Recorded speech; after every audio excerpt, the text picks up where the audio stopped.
שלום, תודה שחזרתם אליי. אנחנו ממשיכים לבדוק את השפעת הפעולות האלמנטריות על הדטרמיננטה. אז בואו נתחיל. תחילה כהרגלנו תזכורת, יש לנו מטריצה ריבועית, הדטרמיננטה של מטריצה מסדר n שווה ל-1 זה פשוט המספר שבפנים, הדטרמיננטה של מטריצה מסדר n גדול שווה ל-2 יהיה שווה ל...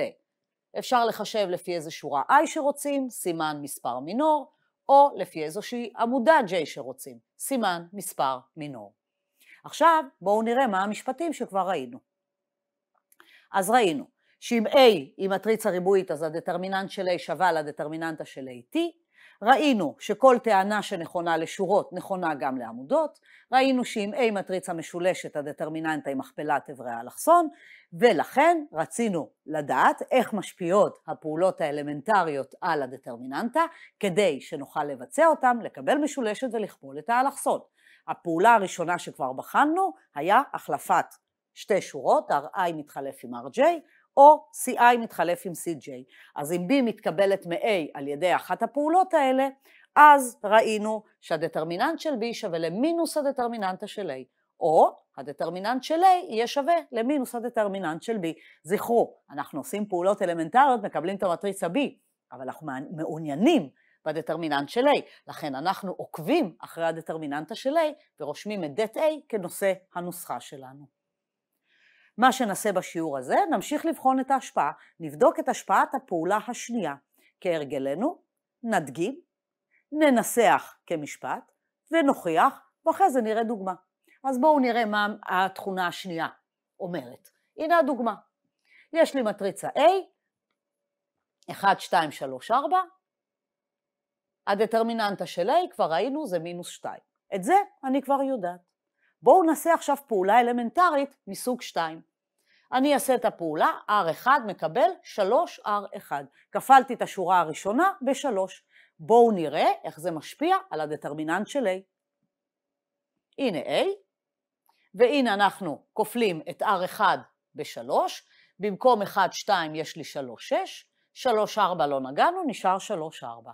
בואו נחשב את הדטרמיננטה, מה מקבלים? 3 כפול 4 פחות 6 כפול 3, קיבלנו מינוס 6. נכון, זה הכפיל לי את הדטרמיננטה פי 3. היה מינוס 2, קיבלתי מינוס 6. כפלתי שורה אחת ב-3, הדטרמיננטה נכפלה פי 3. אם כך, אם אני יודעת מראש שהכפלת שורה אחת בסקלר אלפא שונה מ-0 תכפיל לי את הדטרמיננטה פי אלפא, אני אוכל לתקן. אני פשוט אחלק באלפא את הדטרמיננטה ואני אשמור על האיזון. במילים אחרות, נכפול פה בשליש, כלומר את התוצאה נחלק ב3 והנה השארנו את המינוס 2. התחלתי עם det A שצריך לצאת מינוס 2, עשיתי את הפעולה, תיקנתי את מה שקלקלתי ונשארתי עם אותה תוצאה. ולכן בשפה שלנו פה בקורס, הקנס שאנחנו משלמים על הכפלת שורה או עמודה כמובן בסקלר אלפא שונה מ-0 יהיה הכפלת הדטרמיננטה פי אלפא. לכן צריך לתקן. איך מתקנים? כופלים ב1 חלקי אלפא. פה כפלתי באלפא שהוא 3, אז את הדטרמיננטה כפלתי ב1 חלקי אלפא, ב1 חלקי 3, כדי לשמור על התוצאה. בואו ננסח את זה כמשפט ונוכיח. A כמובן מטריצה ריבועית, שנוכל לחשב דטרמיננטה, והנה סקלר אלפא שונה מ-0 בשדה שלנו. אם B מתקבלת מ-A על ידי ביצוע פעולה אלמנטרית, RI הופך לאלפא RI, או CJ הופך לאלפא CJ, כפלנו שורה או עמודה באלפא, אז כמובן שאלפא שונה מ-0, אני כל הזמן אומרת את זה, אז det B יהיה שווה לאלפא det A. אבל זכרו, כשאנחנו מחשבים, אנחנו מעוניינים ב-det A. אז למה שווה det A? נכון, det A יהיה שווה ל-1 חלקי אלפא det B. למה מותר לחלק באלפא? כי אלפא שונה מ-0. עכשיו בואו נוכיח. תחילה נחשב את הדטרמיננטה של A. מותר לי לחשב לפי איזה שורה שאני רוצה. הפעם אני בוחרת לחשב לפי שורה I. מי זאת שורה I? זאת שכפלנו באלפא. מה אנחנו מקבלים? det A שווה סימן מספר מינור, האינדקס הרץ הוא K, האינדקס הקבוע של השורה הוא I. לכן, ככה נראית הדטרמיננט של A לפי חישוב, לפי שורה I. עכשיו, בואו נחשב את det B ונראה מה מקבלים. מה אני רוצה להוכיח? אני רוצה להוכיח שdet B יוצא אלפא פעמים הביטוי הזה, אלפא פעמים det A. אז בואו נחשב. אבל בואו נראה מה הקשר בין אברי B לאברי A. ואת B, det B, אנחנו נחשב גם לפי אותה שורה I. אז BIK, כלומר בשורה ה-I של המטריצה B, מי יושב? הרי הכפלנו את השורה באלפא, לכן נשבו שם אלפא AIK. וכל שאר אברי המטריצה מהם, כל שורה אחרת J שהיא לא השורה ה-I, מה יושב שם? BJK שווה AJK, אותם איברים של המטריצה A, כי לא שינינו אותם. עכשיו ניגש לעשות חשבונות. הנה det B. אנחנו מחשבים לפי שורה I, לכן מה אנחנו כותבים? אנחנו כותבים I, השורה שלפי המחשבים נשאר קבוע, האינדקס הרץ הוא של העמודה K, סימן מספר מינור. אנחנו מחשבים דטרמיננט של B, לכן יש לנו את אברי B ואת המינור של B. עכשיו בואו נעבור למונחים של A, בואו נציב. אני אציב במקום BIK, אנחנו נציב אלפא AIK, ולמה יש שווה MBJK? כאן יש לנו איברים מהצורה BJK כש-J שונה מ-I. BJK עבור J שונה מ-I שווה ל-AJK, ולכן כל המינורים האלה של B בעצם זהים למינורים של A, כי זה אותם מספרים בדיוק, ולכן אנחנו מקבלים. במקום BIK יש לי אלפא AIK, ובמקום מינור של B יש לי מינור של A. עכשיו שימו לב, האלפא הזה מופיע בכל מקום והוא לא תלוי באינדקס הרץ K, לכן אפשר להוציא אותו מחוץ לסיגמה.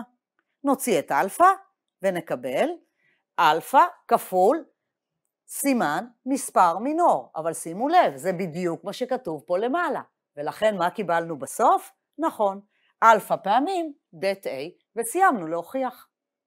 טוב, הרעיון היה כאן לחשב דווקא לפי השורה שאותה כפלנו בסקלר. מזל שאפשר לחשב לפי איזה שורה שרוצים. עכשיו שימו לב לתוצאה הבאה. יש לי A מטריצה מסדר n על n ריבועית ויש לי אלפא סקלר כלשהו בשדה F. אז הדטרמיננטה של אלפא A שווה אלפא בחזקת n det A. כלומר, כשאני מוציאה סקלר אלפא מתוך הדטרמיננטה אל חוץ הדטרמיננטה, אני צריכה להוציא אותו בחזקת n. ובפרט, שימו לב לטעות נפוצה, ולכן אני מנסחת את זה בנפרד. הדטרמיננטה של מינוס a לא שווה לdet a או למינוס det a, שווה למינוס 1 בחזקת n det a. זה תלוי האם ה-n זוגי או אי זוגי. מה נקבל פה? לא לשכוח, זו טעות נפוצה. בואו נוכיח. אם אלפא שווה ל-0, שימו לב שפה אנחנו לא מותנים בזה שאלפא שונה מ-0, אז ייתכן שאלפא שווה 0. זה המקרה הפשוט. כשאלפא שווה ל-0, בואו נראה. מה זה det של אלפא a? זה det של 0 כפול a. det של 0 כפול a זה פשוט דטרמיננטה של 0, של מטריצת אפסים. טוב, הדטרמיננט של מטריצת אפסים לא משנה באיזה דרך תחליטו לחשב, אתם מקבלים 0. ושימו לב, זו מטריצת אפסים וזה הסקלר 0. דטרמיננטה של מטריצה שווה למספר. שניהם כתובים פה כ-0, אבל זה לא אותו 0, זה עירות. סגרנו את הפינה הזו. עכשיו, ה-0 הזה, אפשר לכתוב אותו בתור 0 בחזקת n det a. למה כתבתי את זה? כי אני רוצה להגיע לנוסחה אלפא n det a. אז גם כשאלפא הוא 0, מקבלים 0 בחזקת n כפול det a. הנוסחה עבדה. עכשיו נעבור למקרה שאלפא שונה מ-0. המטריצה אלפא A מתקבלת מ-A על ידי הכפלת כל שורה באלפא. לא שורה אחת, לא שתי שורות, אין שורות.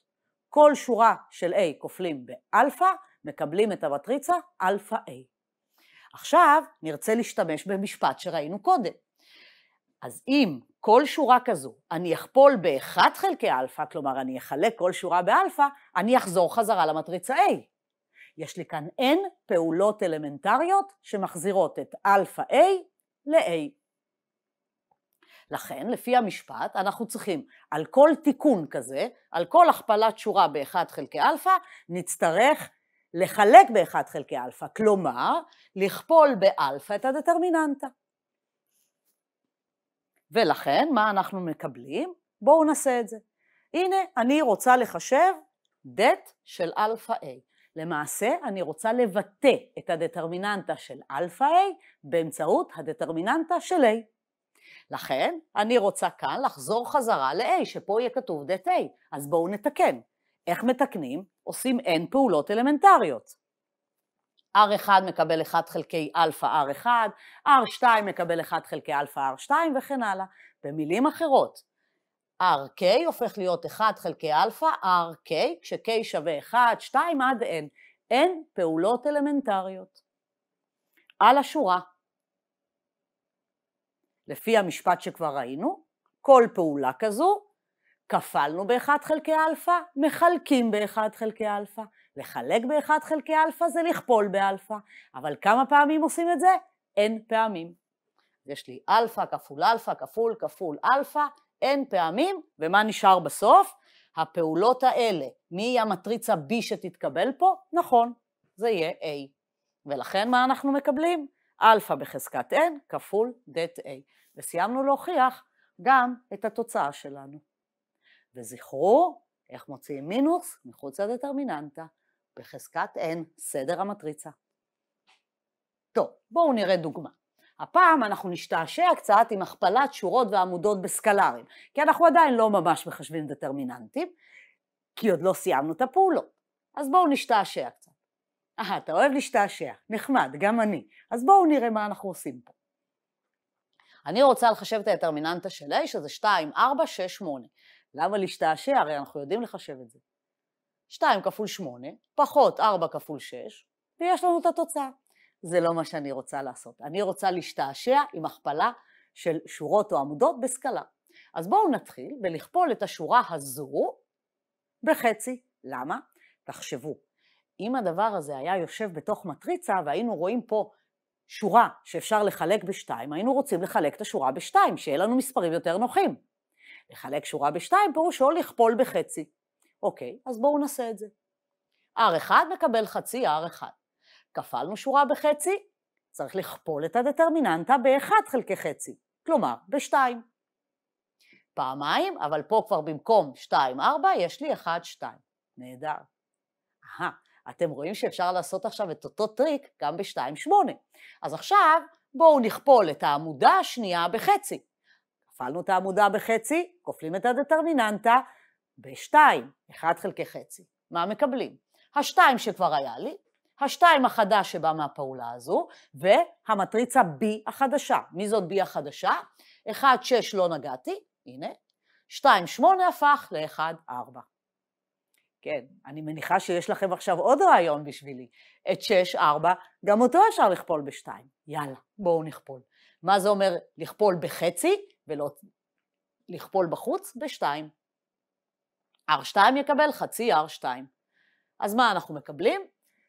2 ו-2 כבר היה לי, עוד 2 מתווסף מהפעולה הזו, 1, 1 נשאר, 6, 4 הפך להיות 3, 2.